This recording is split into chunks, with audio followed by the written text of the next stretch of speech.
Hello, comrades, and welcome back to Ushanka Show. Здравствуйте, дорогие товарищи. My name is Sergey, and I was born in the USSR. Вы смотрите программу Ushanka Show. Just a friendly reminder that my book American Diaries is available on Amazon.com, or shoot me an email if you would like to have a signed copy. Thank you. So today we're gonna look some more into this very interesting KGB document from 1970, and this is KGB of Ukraine, where it's analyzing the results of the interviews and refusals for the Soviet citizens that wanted to travel to the other countries. And in this report, they also noticed, just like we did in our previous video, that the majority of refusals for the Soviet citizens came for the people from Dnipropetrovsk region, which is in 1969, 175 people got refused, and next year 229 people got refused. Donetsk region was next, 210 people in 69 and 184 people in 1970. And we had a huge jump in Kiev region, 75 in 1969 and doubled to 151 persons in 1970. And then KGB pats itself on its back, claiming that increase in refusals, or so-called bypasses, for people from 1969 into 1970, it's a proof that KGB did way more careful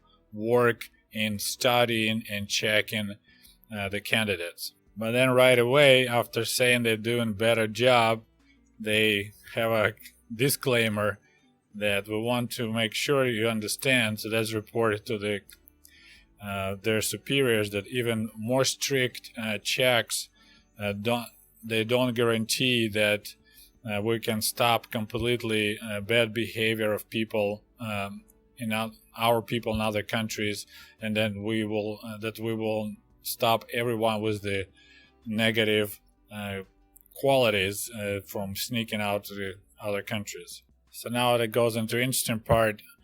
So KGB reports that they are aware of 1,025 cases of грубое нарушение. So that's interesting Russian expression. So it's not just like you broke some rules. It's like you did really bad breaking. So not just you just slightly did something naughty. It was like something really bad by Soviet citizens that went to the other countries as tourists or specialists or members of delegations, as well as part of some artist or sports teams. So it happened in 1969 496 times, and in 1970 it went up to 529 times of these extreme cases of breaking the rules in other countries. Then what follows is a breakdown of all these breaking the rules and what exactly happened. 239 cases of speculation. And we're talking speculation. If you listened to or watched my video about that cruise, that people were bringing vodka on the shore and tried to sell vodka to get some hard currency so they can do some purchasing. So speculation was number one, 239 case. So that's people bringing goods from Soviet Union, smuggling stuff. Usually there's only specific items that the foreigners were interested. Maybe some souvenirs, maybe some silver coins from way back. Cameras, some Soviet cameras were popular. Then maybe gold. 241 cases, actually even more than speculation. Валютные операции, so they're dealing with hard currency. So once again, Soviet tourists are desperate to get hard currency one way or other.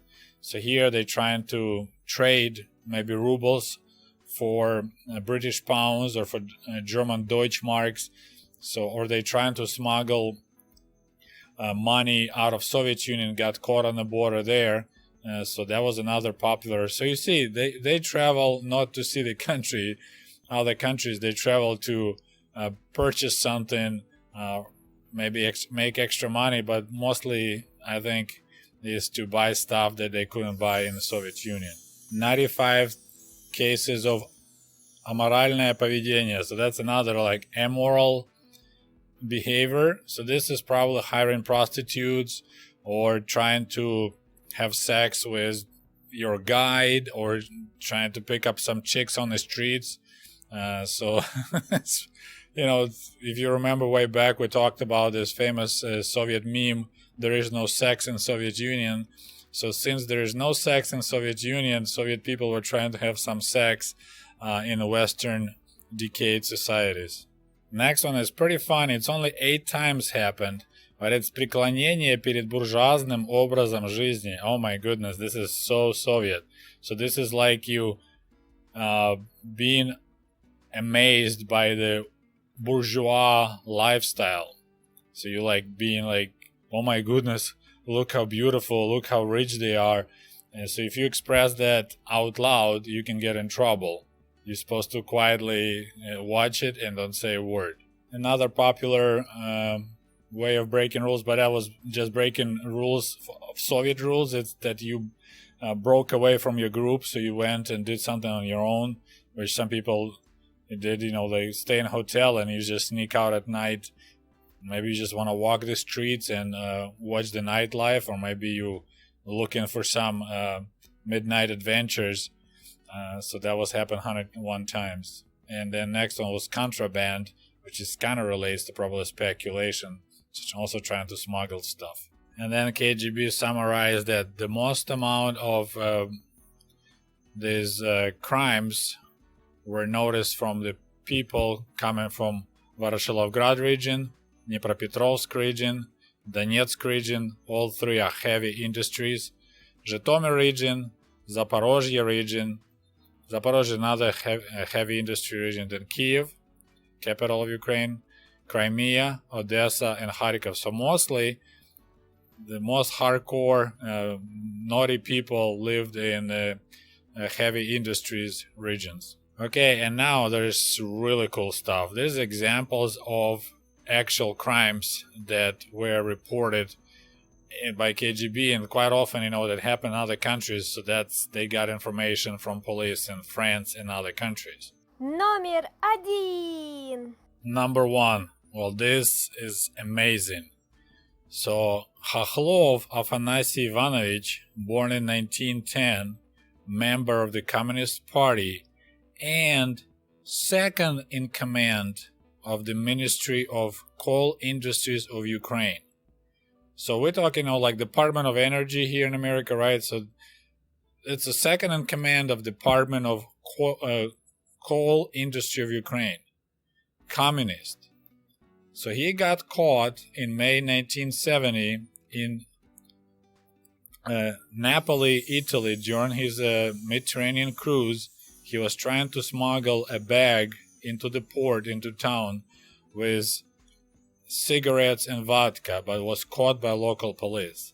So his position is заместитель министра, so it's like a vice minister, so second in command of, and he was trying to smuggle cigarettes and vodka into Italy to make some extra cash. So he was on this cruise with his wife, and I said those cruises were so expensive, only very rich people in Soviet Union could afford it.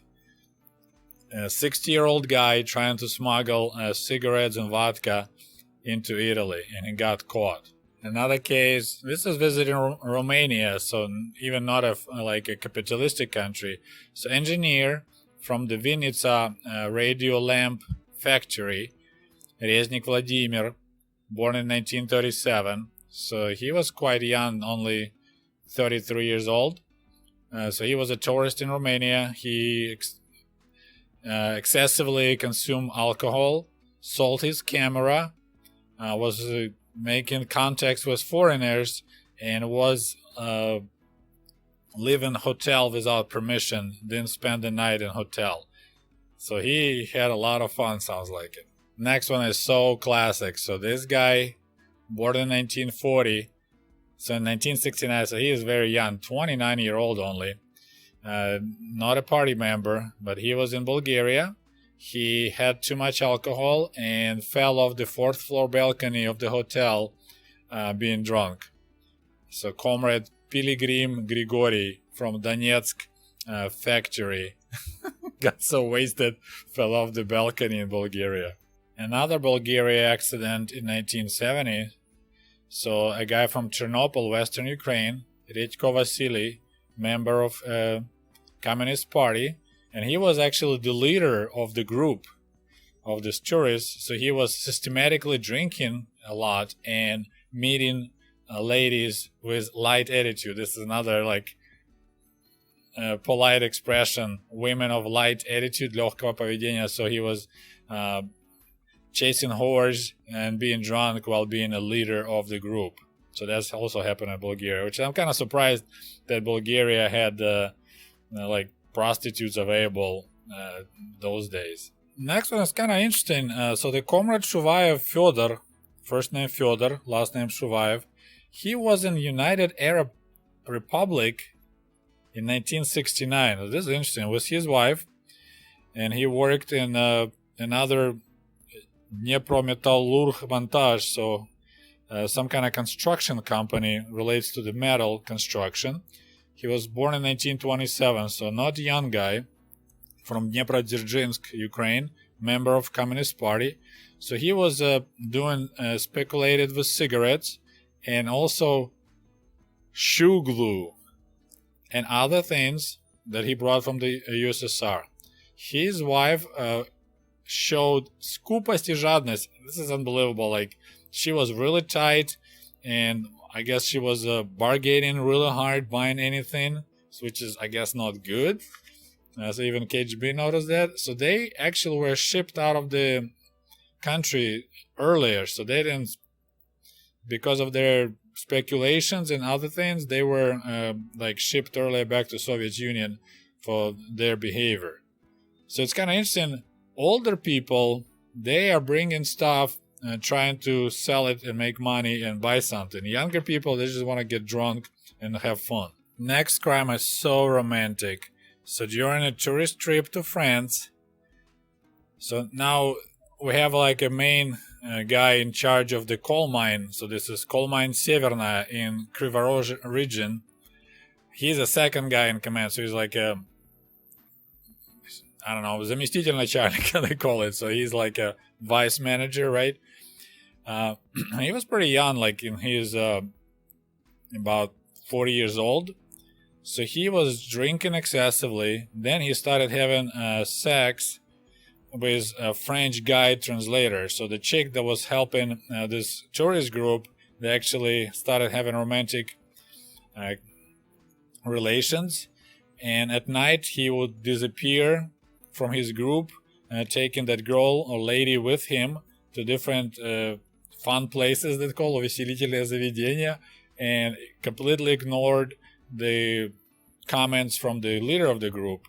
So based on this information, he was kicked out of the Communist Party upon returning back to Ukraine. So KGB reported on him, and local Communist Party decided that his behavior don't match with the level that communists should be at.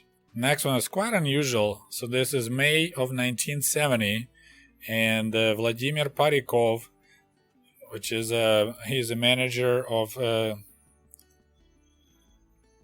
anyway, so this is a company that clean biological cleaning company from Kiev region, member of Communist Party. He was on his way from Mongolia, so he brought along 30 badges with the picture of Mao Zedong and one Chinese quotation book in Russian language. So Mao Zedong badges and Mao Zedong quotation book, they all were discovered at the customs and confiscated. So this is really strange. Why would he bring those metal badges? I would guess he met some Chinese guy who just gave him as a present for propaganda of Chinese ideology. I'm not sure what's going on here, but this is strange. Or maybe he thought he was going to make some money selling those in Kiev. Not sure. Well, I gotta say, besides the just being amazed of these petty crimes, right? It gives you actually useful information about different locations where the Soviet tourists went. Because next one is Syria and Lebanon. Libya. No, Livan is not Libya. It's Libya. So this is Middle East. So this guy in April 1970, this guy was actually working for a young communist organization, Komsomol, in Cherkasy region, member of Communist Party, Anatoly Golub. He stole a camera from another fellow Soviet tourist and sold it to the local people, and he got kicked out of Communist Party. So this is amazing. First of all, we discovered that people went to Syria and Lebanon. Here we go, Lebanon. Syria and Lebanon as a tourist, and then he is being a Communist Party member, working in a region, local region, Obkom Party. Anyways, he's like so supposedly be a good guy politically, and then he's stealing a camera from the other guy to sell to the locals. And this one is just plain sad. So this lady, Svetlana Yefimova, and she's also some high position in Ukrainian Institute of Scientific Information. So she like in charge of Department of Corrections. So you check spelling and everything information before people publish their document, different scientific works. And she was applying to be a member of Communist Party. So she got caught in Brussels trying to steal a pen at one of the local stores. So this group went to Belgium and Luxembourg, and she was trying to steal a pen at the local store. And got caught by local police. Then a local Soviet embassy got involved, and the embassy paid the fee, but this lady was moved. They shipped her back to the Soviet Union right away. So in order to kind of keep it hush-hush, this embarrassment situation, the local embassy kind of like, okay, let's just not bring any charges. There is the money for the stupid pen, and we're going to ship her back to the Soviet Union. And the lady, I mean, they didn't specify her age, but I assume she was in her 50s, and she's a really high position, like job-wise, back in Ukraine, and she's trying to steal a pen in Luxembourg. And in the end of this fantastic document, there is some recommendations that KGB provides that at work, when the local managers they look at the applications for traveling, they should really be careful and pay a lot of attention to the moral qualities of applicants, how they behave at home and at work, know their weak sides, weak parts of their characters. And also they recommend to stop allowing people to take alcohol as a souvenir to the other countries, because they never take it as a souvenir, always use it for trading or speculations or excessive drinking. It's just priceless. Well guys, I hope you enjoyed this video. I truly enjoyed studying this document. It's so amazing. I mean, I lived in the Soviet Union for 20 years, but of course, unfortunately, I never knew about this stuff. Had no clue what was going on. So now it's like eye-opener to see this interesting part of the Soviet culture, is these people that are like a cream of the crop of the Soviet Union, top managers, ministers. They behave quite pathetically once they leave the Soviet Union and they see the Western decaying society. Alright, so we will talk to you soon. До свидания. Goodbye.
Hey, by the way, cool merch for cool comrades is available at the Ushanka store at teespring.com.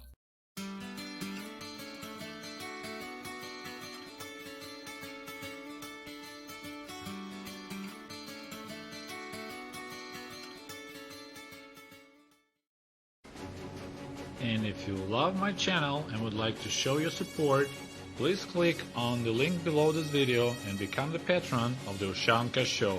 For as little as $1, you can help us grow and create the new, interesting videos about the life in Soviet Union.